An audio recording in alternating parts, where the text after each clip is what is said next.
The man accused of being the mastermind of the 2002 Bali nightclub bombing and 2003 attacks on the JW Marriott and Ritz-Carlton hotels in Jakarta will finally be standing trial this year.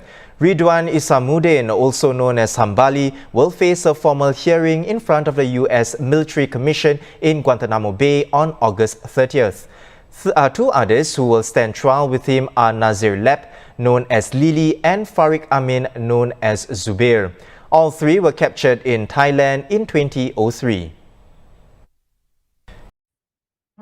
Shortly after January 8th of 2000, the United States knows that Hambali, also known as Ridwan Isamuddin, has ties to the 1995 Bojinka plot, but apparently fails to share this information with Malaysian authorities, who therefore miss a chance to arrest him. By 1999, the U.S. government determined that Hambali was one of the founders of Jaya, a front company central to funding the Bojinka plot. U.S. investigators also found a photograph of him on Ramzi Youssef's computer in 1995, further tying him to the Bojinka plot. In January of 2000, Malaysian intelligence monitors an al-Qaeda summit meeting at the request of the CIA. Malaysian intelligence recognized Hambali and Yazid Sufat from photos of the meeting. Both are longtime residents in Malaysia. Both have ties to the terrorist group Jemaah Islamiyah.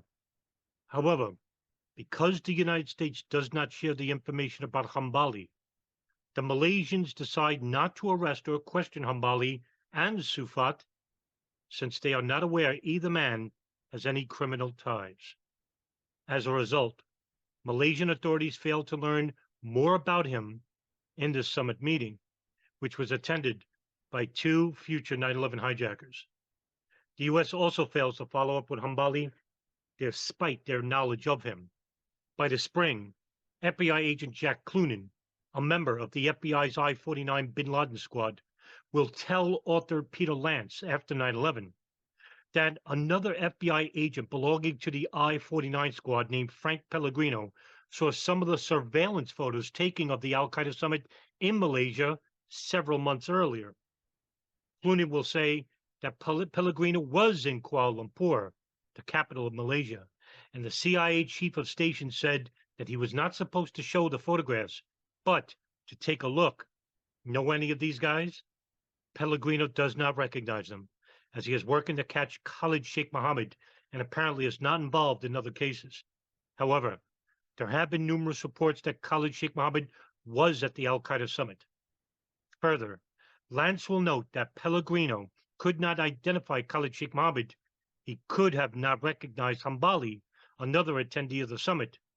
Pellegrino basically said that he could identify Khalid Sheikh Mohammed, but he could not have recognized Hambali.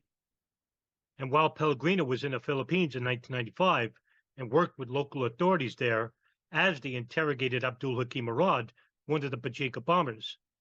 During also this time, Murad's interrogators learned about Hambali's involvement in a front company called Jaya and passed the information to U.S. officials.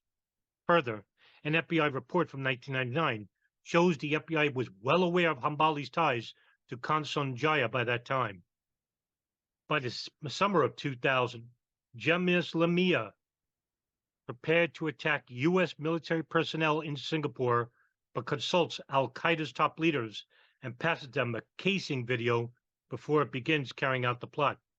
The initial plan is to attack a bus that transports U.S. military personnel from a metro station in Singapore and is devised by a Jemaah Islamiyah operative called Faiz Abu Bakr Banfana. However, when the proposal is known to Jemaah Islamiyah leader Hambali, Bafana is told that he needs the approval of Khalid Sheikh Mohammed for the operation, and that he has to travel to Afghanistan to get it. Bafana cannot find Khalid Sheikh Mohammed, so he talks to Mohammed Atef, the military commander of al-Qaeda, who promises to provide funding and suicide bombers, as long as Jemaah Islamiyah contributes explosives and transport. Khalid Sheikh Mohammed subsequently sends Bafaya money for the operation.